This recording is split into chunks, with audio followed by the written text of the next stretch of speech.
Welcome everybody to the third episode of Show Em The Dore, a very special episode. We have a special guest, Spencer Jones, here today.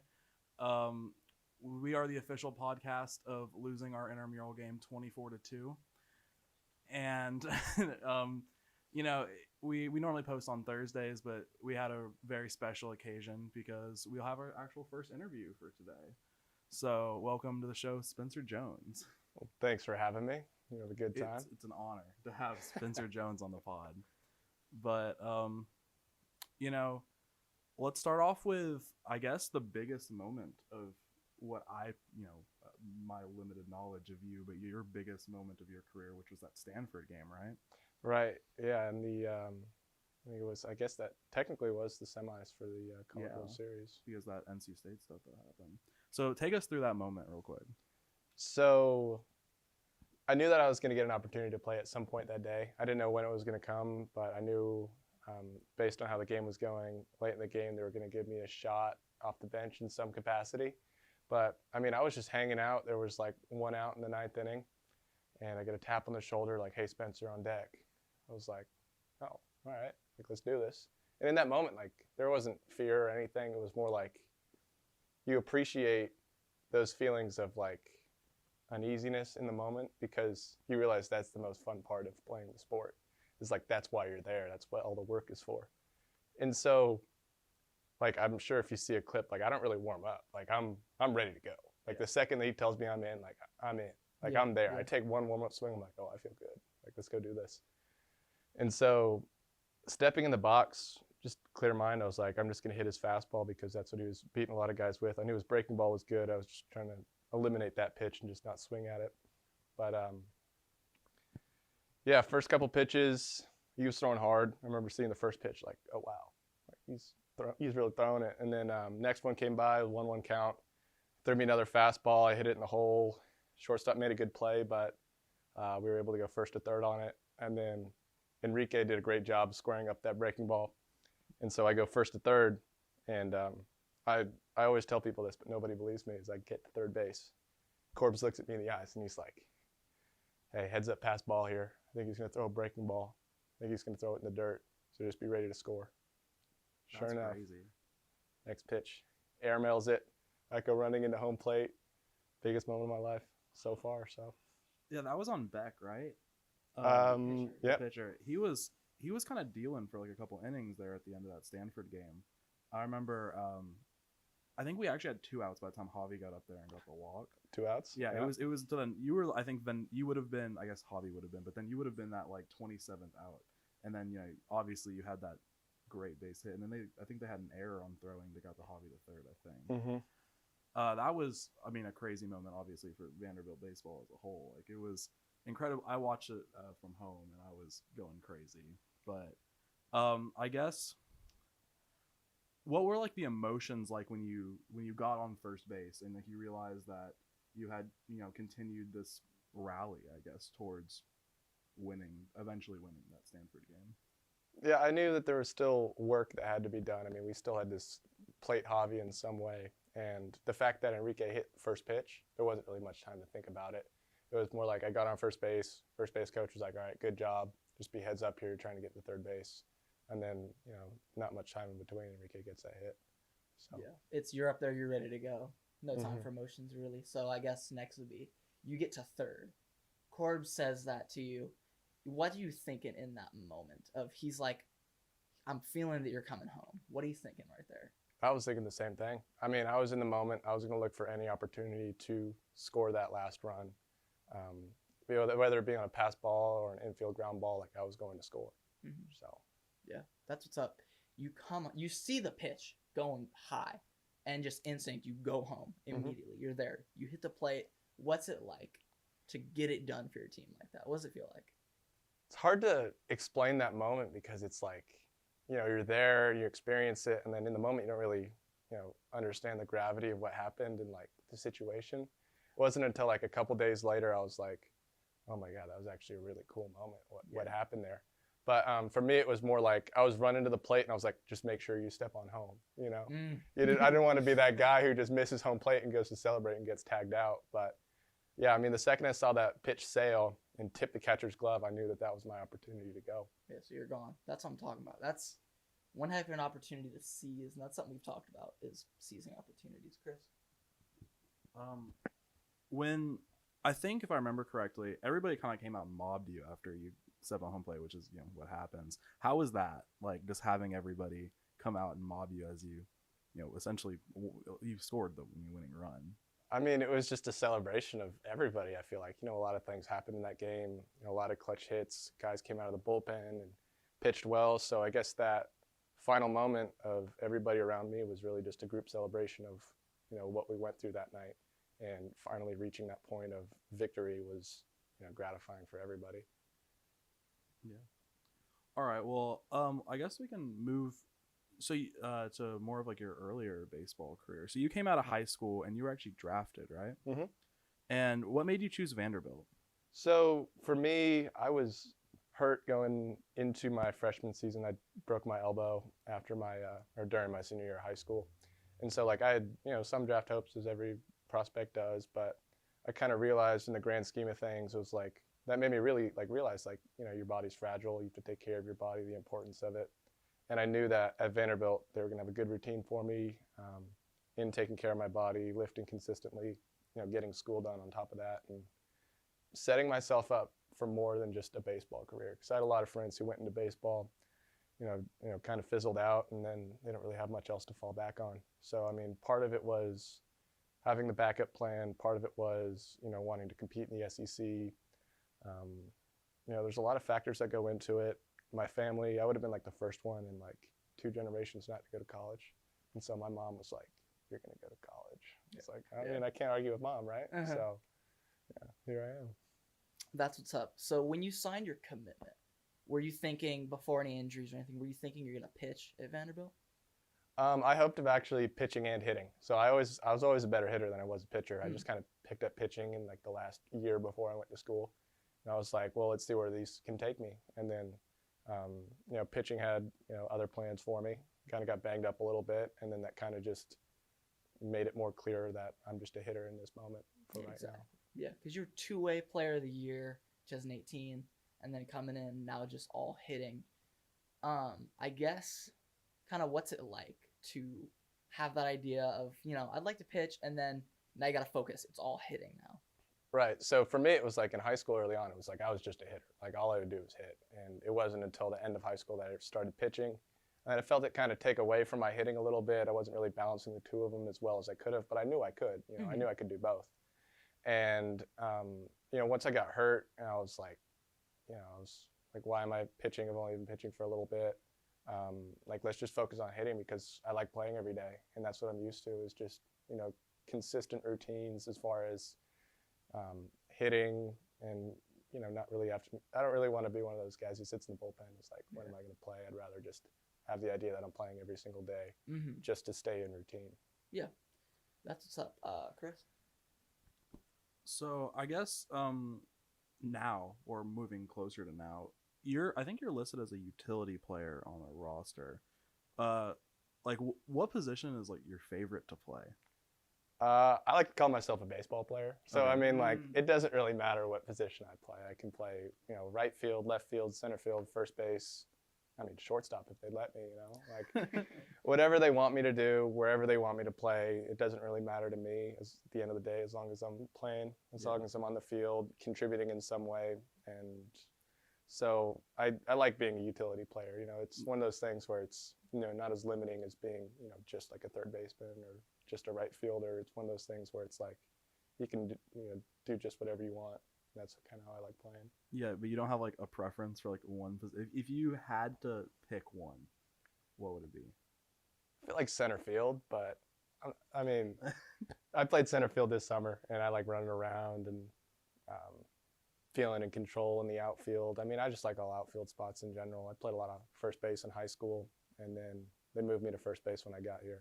So it doesn't really matter to me, in all honesty. But center field this summer was a lot of fun. I just like being out there, having priority over everybody, going to go do whatever I want. Running amok, making plays.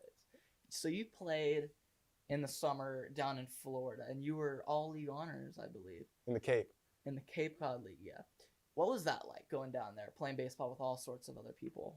It was special. I mean, I used to go to Cape Cod League games growing up. So my grandparents live out there. My grandpa actually told my head coach that I had this past summer when I was like 13. He's like, hey, my grandson's going to come play for you one day. Oh, Just wow. you wait. That's great. And sure enough, this past summer we were able to make it happen. I lived with my grandparents. I got a lot of family in that area, so a lot of them were able to come to the games. We had a family reunion while I was out there, so it was special for me just being able to do that for my grandfather, who's obviously getting older and all these things. It's always his dream for one of his grandchildren to play for the Brewster Whitecaps. That's incredible. That's so nice. So I guess backtracking, we're really going back and forth on them, but your freshman year, you come in here, you're ready to play baseball, like at a high level, Vanderbilt, and then COVID. What was that situation like? How was that handled? How did you feel? Obviously, it was abrupt ending because we put so much work into getting ready for the season, and I'm pretty sure it was like the Wednesday or Thursday before our first SEC series. Oh, and so our coaches were always telling us about SEC play and how it's different than anything else you've been through before. And so we're all building up to this SEC play, and then having that cut short was it was like bitter. I mean, there's no real good way to put it. Those emotions were just felt like a lot of time was taken away from us, because we put so much work into the fall, everything, and then something that we couldn't control took away what we had. So it was frustrating, but being back last year, made a huge difference in being able to finally play those SEC series and do whatever. So there was a couple of times last year where a lot of media members were talking about like continuity and like kind of youth of this, especially of the defense of the Star baseball team in general. Do you feel like if COVID hadn't cut that short season, there would be less questions about the youth and kind of continuity of last year's team specifically? Well, I think we were a close group regardless of COVID happening or not. What I learned in the season last year was that teams grow stronger towards the end of the year because you get to know everybody understands their roles a little bit better. And so I think that's what kind of cut us short with the COVID season was players not being able to, fully understand their roles yet. And we were young last year, and we're returning a lot of guys this year on defense. And having that extra year, probably would have helped as far as continuity and growth. But the way things stand, I think we're in a good position. We're a very close team as it is anyways. So. Well, I mean, this is sort of a transition of points, I guess. We are kind of going back and forth. But so I feel like everyone kind of considered the strength of like the main strength, not that you guys only had one, but of last year's Vanderbilt team was, starting pitching with Kumar and Jack. And so how does that, obviously you guys have to build an entirely new identity because you have to do that every year. How is that being built this year? We got a lot of really good pitchers with a lot of, superb talent, or else they wouldn't really be here. I mean, it's just going to be guys stepping up, guys who want those positions, want to fill those spots in the front end of the rotation. People will step up. That's just the way things are. That's how our culture works. Guys usually do step up and come around to realizing, their moment and taking opportunity of it. But we'll probably have a younger staff this year, but I think there won't be, I don't want to say a lapse in production, but these guys are going to compete, and they're going to show you why they're here. Yeah, that next guy up got to be ready. That's what's up. Speaking of the young youth of the team and like thinking of them, the black and gold games were the other weekend. And before we get into it like a lot, I have a bit of a grievance. I'm not gonna lie. I said to you, or Rhea told you, I'm gonna show up at 4. Right. And you said that's really early. Show up at 4:30. Right. I show up at 4:30. They're out of jerseys. Oh. I didn't get a jersey, Spencer. We didn't start batting practice until like 4:30. I would think. I don't know how. I did meet Tristan McKenzie, so like Good guy, it makes right? up for it. Good guy. But black and gold games, back at it, baseball once again after last year's great run. What's that like to come play again for the Hawk? It's special for the players, obviously special for the fans. It gives everybody like that first taste of what competition is going to be like in the Hawk again. It kind of, that first night was, how Corpse described it, was like a Friday night atmosphere. I mean, there was a lot of people there. There was buzz in the stadium. Guys were excited, a lot of good energy. I think it was good for our first-year players to see all that and experience it for the first time before we get into, spring ball and once we start working back after New Year's, just so they kind of have that taste and have an image in their mind of what it's like. I think that's what it is more than anything. It's like that first experience for a lot of the younger guys is really big. And then for the other players, it's just, settling back in that routine of, being there, playing in front of fans, competing, on like a public stage. Yeah, so it's just a little glimpse of baseball again. That's what's up. So speaking of the younger guys, so like some of the freshmen you got this year, what's it like having freshmen come in now that you're an upperclassman, meeting them? Did you know any of them? Like, did you talk to them in the recruiting process? What's it like to get them into the program? So, no, I didn't really know any of the recruits coming in this year. But once fall started, at first it's a little bit awkward. But once they start integrating themselves and showing their personalities a little bit, it's pretty clear that we're all pretty similar in a sense. Like, we all have similar aspirations and we like to have fun.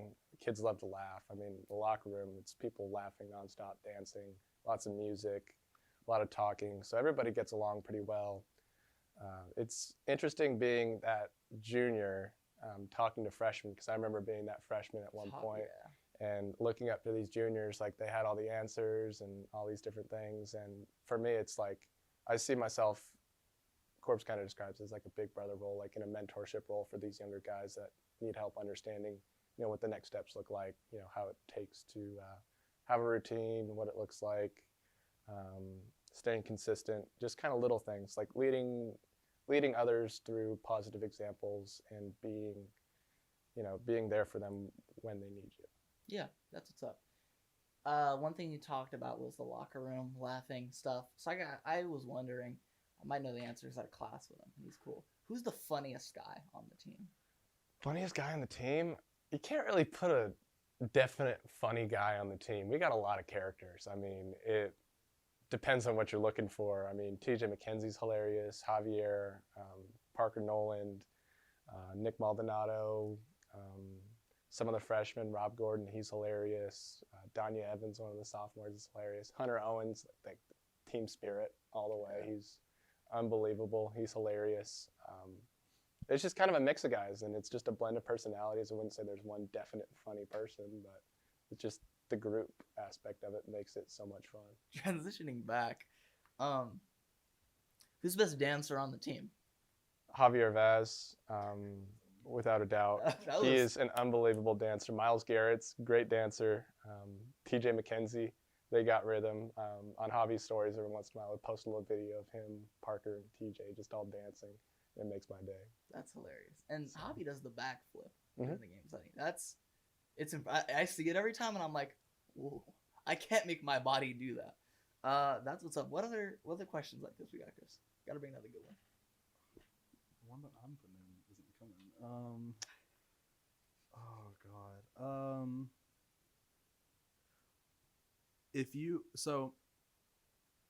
Pitchers throughout high school, I've heard they don't really hit as much, right?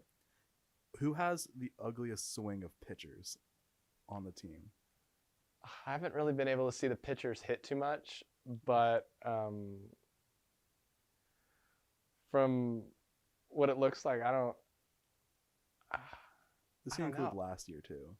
Include last year too? Yeah. All the pitchers talk about how great of hitters they were in high school, though. So it's like they always talk about their high school stats, but you take it with a grain of salt because they played some small school. Pitchers swings. I'll be honest, I haven't seen any of the pitchers swing a bat. We don't do any pitchers hitting. Is there anybody you would imagine would have an ugly swing?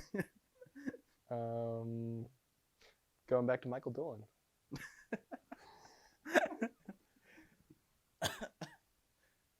This is a purely hypothetical question, right? Hypothetical, purely in theory. Do y'all take walk-ons? I think we do, actually. I think there are walk-on tryouts, but okay. Hypothetically, if Chris and I were to play in like an intramural league and really just amaze, like we rake in this intramural league, right? Could we be brought onto the team? I'm not sure the process of recruiting walk-ons, but I think we had a few guys that transferred in from other schools that got in for academics, but the coaches told our coaches about these players, and then they had open tryouts, a couple catchers, a couple pitchers. But So what I'm hearing is Coach Corbin doesn't go to the IM games. I don't think he does. Damn. He's got other things to do. It's okay. I wouldn't be taking any spots on that team anyway. So keeping with the superlatives type thing, one thing you mentioned was the like big brother status. Who, through your experience or even on this current team, would you say is like the biggest role model for your team? I think some of the guys. I think there's a lot of role models on our team. Obviously, Enrique is a great role model for a lot of the younger players because he had success at an early age, and he's really done a great job of transitioning into a leadership role, of communicating well with the younger players, communicating with the coaches. He's a great role model. I see, a lot of values about the way he takes care of business that it's like, you can apply it to your life. It'd be stupid not to be open-minded to learn something from everybody. Spent a lot of time with Leiter last year. That man is the definition of consistency. Everything he does, I don't think there's anything he's bad at. I'll be completely honest. Trying to think. My freshman year, I kind of gravitated towards some of the sophomores, like Matt Hogan. He was a junior last year, just transferred to South Carolina, sadly. But that kid always played hard. He always had passion for what he was doing and loved doing it. So, there's little bits and pieces that you can pick out of everybody, I feel like, and learn a lot about just yourself and applying, their methods to you, seeing what works, what doesn't. So. Fair enough. I think we're running out of time. We only have a few questions left. But one thing that I thought of, you mentioned Matt transferring to South Carolina. So are there any teams that you just love to play?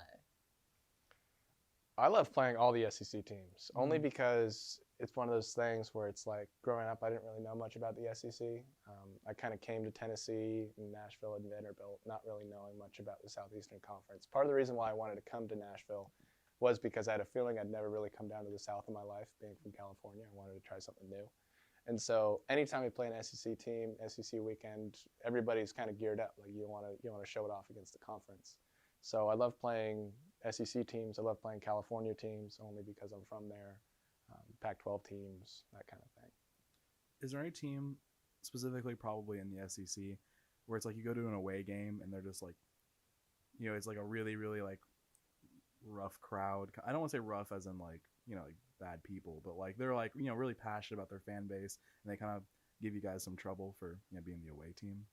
We kind of bond in those moments of playing teams that have, I wouldn't say difficult crowds, but more energetic, more crowds that are more into it than other places. We really buy into it because it's kind of like that man in the arena mentality. It's like us versus them. And we all really feed into that energy. And I honestly like going and playing places that are pretty rowdy, pretty crowded, because it's just a good environment for baseball, both teams feed off of it, and that's when the best competition comes out. Is there any specific examples you can think of from the past? I mean, from your career, if there's any notable ones? I haven't played there, but I've seen video of the fans at Arkansas. They seem very passionate about their fan base. Texas A&M is very passionate. Mississippi State at the Dude, those guys are passionate. We saw them in Omaha, a lot of fans, a lot of energy. I wouldn't say like, they're rowdy and nasty or anything, but it's like, they're passionate and they bring a lot of energy to the ballpark is, what we love to see. Moving on, I guess. I thought he was going to say Tennessee because, man, that Tennessee crowd, a couple of games I saw, they're interesting. I also was hoping that you would hate on Tennessee because Chris likes Tennessee. So I was really... Oh, you're from Knoxville. But, well, we're bouncing from subject to subject, but who was your favorite baseball player growing up? Growing up, when I was little, my favorite player, it was Josh Hamilton. But he kind of went through, all those problems where it's kind of weird to say if he's your favorite player. But in his prime, I'd watch that guy. He was so smooth, hit for power, hit for average, had speed. He was a dude for a couple of years there. When he won the MVP in 2010, I couldn't help but root for him. Like I heard his Yeah. story and his comeback and him playing again. It's just sad what happened to him in the future. And then kind of now I really like Christian Yelich because he's another tall outfielder, a lot of strength. Shohei Ohtani because he pitches and he hits. Fernando Tatis because I'm from San Diego. Go Padres. That's what's up. Who were you rooting for in the World Series that just concluded last night? I was a Braves fan, to be honest. Yeah. You got Dansby, you got Kyle Wright, you got a couple of Vanderbilt connections there. A lot of kids in the locker room, huge Atlanta fans. So it's a big win for, I guess, the Southeast, really. Do you still talk to anybody like that? Maybe we're at Vanderbilt now in the pros that, try to give you advice as now you're kind of going through that transition of, starting to think about when, if you're going to put your name back in the draft. I don't know what your plans are, but I assume you want to go back and see if you can play at a higher level. Yeah, I get a lot of advice from Pedro Alvarez. He comes and hangs out. He's doing school right now, so he'll hang around the facility. He actually gave me one of his bats to use this summer. And I'll be honest, it was like the saddest day of my life when I broke his bat because I used it for about 15, 20 games without breaking it, which is pretty good in a wood bat league, especially not using a wood bat all season. And then going out there and using his bat, it was like I felt like I had magic in my hands, So I was devastated when I broke it. But I actually ran into him earlier this week at a Starbucks, and we chopped it up a little bit. Seems like he's doing well and will be around. Spent a lot of time with Leiter.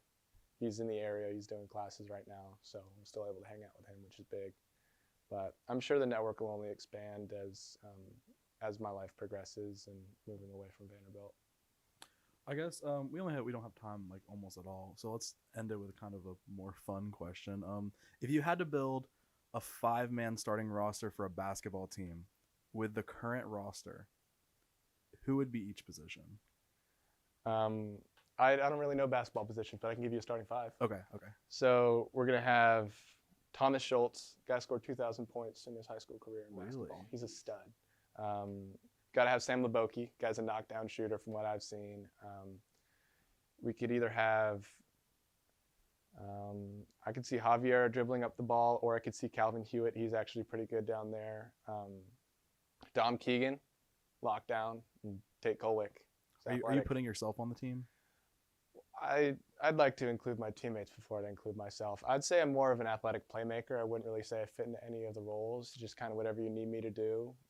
I got some post moves. I'll, rebound, put the ball back up, but I'm not anything. That high effort player. Yeah, make athletic plays, right? You get that height on them too, so you're the big guy of the team. So I mentioned I didn't get a jersey, bummer, but we can make up for it right now because we have a jersey that we bought for Show Em The Dore, and we were wondering if you would sign this jersey for being on the podcast. You know what I mean? Of course. Awesome. It's in my bag. I should have got that up first thing, but I also have the Sharpie in there. We can edit out this awkward portion of Chris grabbing my thing. We keep it in. We're a minimalist urban style. Oh, I love it. It's perfect for a college podcast, right? Yeah, exactly. Got guys like us saying whatever we just said. But You know the pinstripes? oh yeah, we gotta go. Pretty iconic. We've talked about this in class, but for the podcast, what's your favorite of your uniforms? I really like the white uniform. Mm-hmm. They're crispy. There it is. We feel good because we're playing at home. We're wearing our whites. Everything matches up really well. Our colors look good. So, Yeah. that's my personal favorite. Can't hate on the black pinstripes or the green ones or the Classics. creams or our black tops or our gold tops. All of them. So are really every nice. single uniform. The grays. Never wear the grays. I love the grays. But they're nice looking. They're nice You looking. haven't worn the grays in what, like 2 years? We actually wore them for one at-home midweek last year. Really? It was just a random midweek. We wore our gray jerseys. Dang. Because coach says you lose in them, doesn't he? Yeah, Which I is don't want just to talk about that. They're nice looking jerseys, man. Take your time there, Chris. We got all day. Oh, goodness. So I guess we have on the back, yeah? Yeah, I suppose so. On the back, look at the gold one. Yeah, you guys take it. Got you.